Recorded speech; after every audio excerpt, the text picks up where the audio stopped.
Hey guys, Soul here, and this was not a video I was planning on making. I figured enough people had covered Ultima weapons and what went into them for people to be pretty well informed, but I still have received a lot of people asking me questions or pinging me, asking about Ultima weapons and which ones I'm building and which ones would I recommend, and just other kind of general complaints and concerns and questions about this. So I figured, you know what? I'm going to make a video talking about it. This is not an end-all, be-all answer to things. This is just how I'm going about it. And I figure, you know what? In the future, if people ask me, I can just link them this video and be done with it. So I guess in so many words, it's just a roundabout way of me just being able to be lazy and just link instead of typing out a long response. So I'm not going to dive into the ultimate weapons themselves. I mean, you guys can see here on this graph, which was lovingly made by the Tonberry Troop. You guys already know I rep them every chance I get, and this is no different. Links will be in the description below for all sources that I, use. I'm not going to dive into them too much, but as you can see here with the how to get cores, the blue numbers are the numbers that players without a premium MOG pass can expect to get. So 240 to 340 cores a month. The purple are the people with the premium MOG pass. Yes, premium, not the vanilla pass. You can get about 360 to 460 cores depending on events and such. So as you can see, these amounts of cores, it's not very much. The biggest thing I've noticed is that people seem to think Ultima weapons are going to be a quick build. I have news for you, my friend. No, this is a very long-term kind of end-game type of build, and it should be treated as such. Some people feel like, I feel like they're panicking, or some people feel like they're really just pressing and, oh my gosh, I need to have this built, I need to have this built. Just take your time, man. This is going to take time for sure. It costs 50 cores to make a 0 out of 5 Ultima weapon, and even a 0 out of 5 Ultima weapon has better stats than a Burst plus 3/3. That's pretty damn significant. I mean, you can really, especially characters that don't have a burst weapon. I'm just going to throw out a random example because she's fresh on the brain. She just dropped with her C90. Vanille, she doesn't have a burst weapon. Her best weapon is her EX33. But if you make a 0 out of 5 Ultima weapon staff, then her stats will go through the roof. So even 0 out of 5 Ultima weapons have a lot of value, and just in terms of just base stats. Now, if you want to make a dupe of an Ultima weapon, it costs 150 cores instead of 50 to craft it. But then after that, the costs are the same. So you're only paying like an upcharge at the very beginning, and then everything is okay from there. But I think, at least how I did it, I identified 4 weapon categories that a lot of my roster or a lot of my favorites fall into. Through talking with people, I have people that have done both methods. I have friends that have picked one weapon category and built it all the way up to 5 out of 5, and then everyone in that weapon category was just doing cataclysmic damage, just wrecking shit. And I also had friends that have done the opposite. They've kind of done a scattershot approach, which is where they've identified a couple different weapon categories that they like, and then they built up Ultima weapons in those categories, and had a more varied roster. And that's the method I've chosen to identify with as well. As I said, I've picked 4 that I use a lot, and those are short sword, staff, great sword, and then the other category. A lot, and I do mean a lot, of my roster falls into those 4.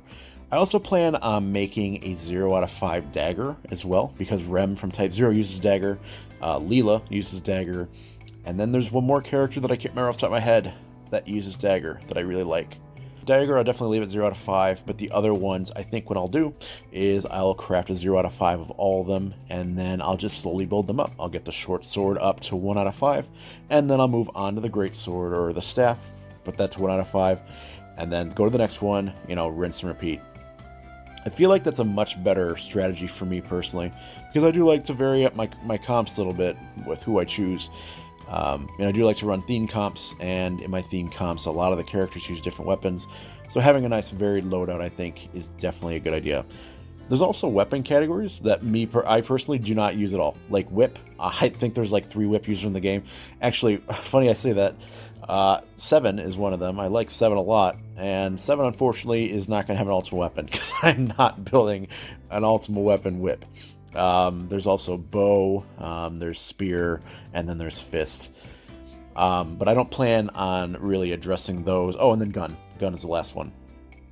But again, I do think it's important, however, that you look at your roster and you choose characters that fit, or you choose rather the weapons that fit your roster, because at the end of the day, I mean, really, you're building for your roster. You can't really get advice from other people on which categories you should target, because you yourself know which characters you like and which characters you use a lot to beat stages. So definitely something to keep in mind. But yeah, so this is pretty much just how I've identified really what categories to choose.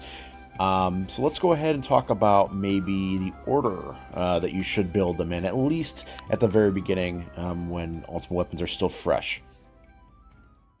I think a very good thing to do if you are planning on trying to make your cores count in the best way possible is to find one of the many global forecasts of events coming up, and then go from there. This is VASH 1306. This is the one that I find I use the most. Very clear, very concise. Thank you, Vash, for the hard work. Looks great. So I talked to my friend Sephi, and I appreciate him for clearing this up for me. The way that we can read this graph in terms of C90 drops is that every event there's going to be two characters. The two characters that have their LDs featured are going to be getting their C90, and then in a burst drop area. So for example, right here where Locke and Furion are getting their burst plus, there's going to be 4 total. So the way we can read this is, so we're right here between Null up here in the top left and Queen's Lost Chapter. So the next event, Queen's Lost Chapter, Queen and Cater will be getting their LDs reran and then their C90s.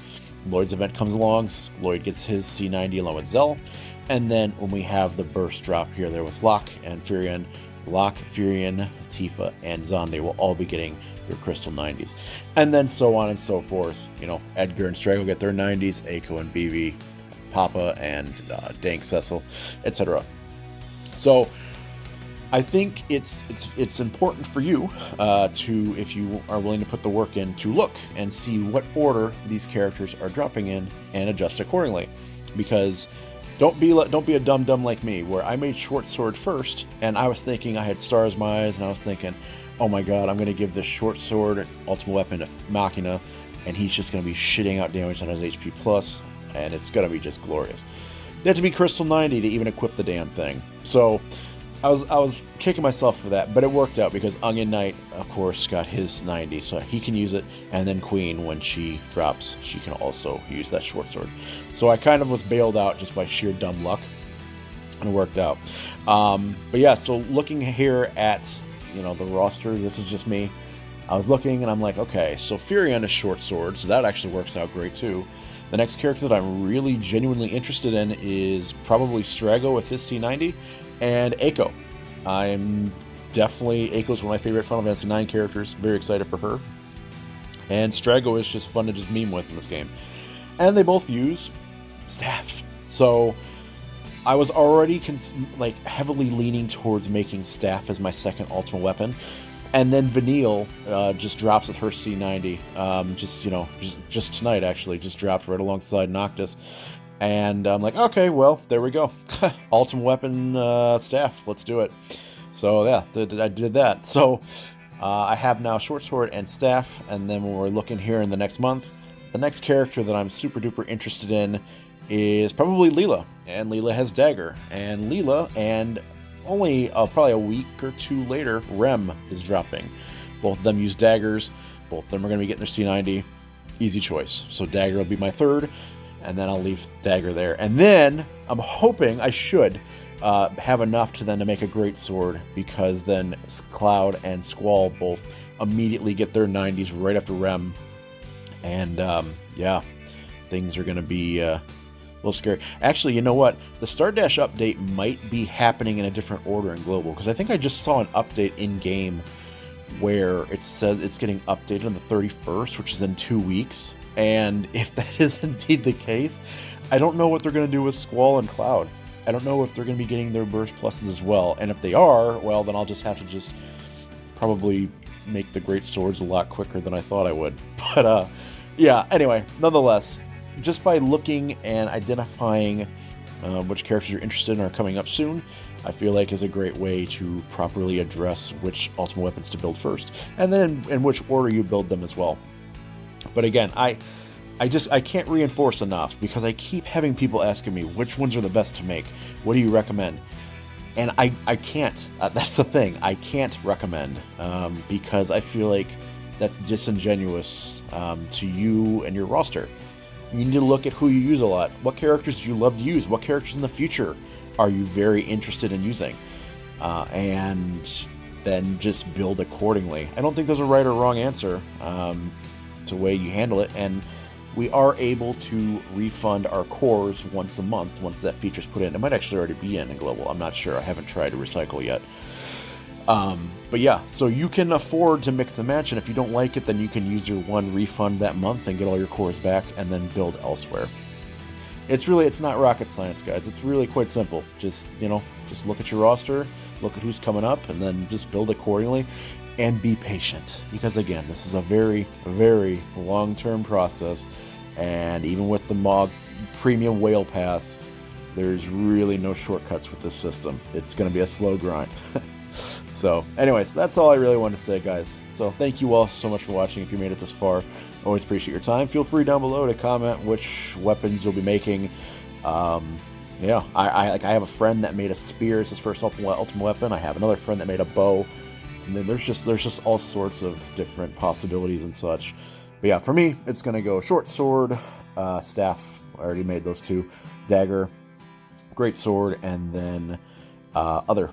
Other is going to be the last one, and then I'll be focusing on those exclusively, unless of course the meme, the myth, the legend Riku drops at some point, in which case I'm 95% certain she would have a fist weapon, and then boy, that would really complicate things, because I'd have to refund one of my ultimate weapons for sure, because I'm not running no Riku without a full built fist weapon. So yeah, hopefully she takes her sweet time, because yeah, I need time.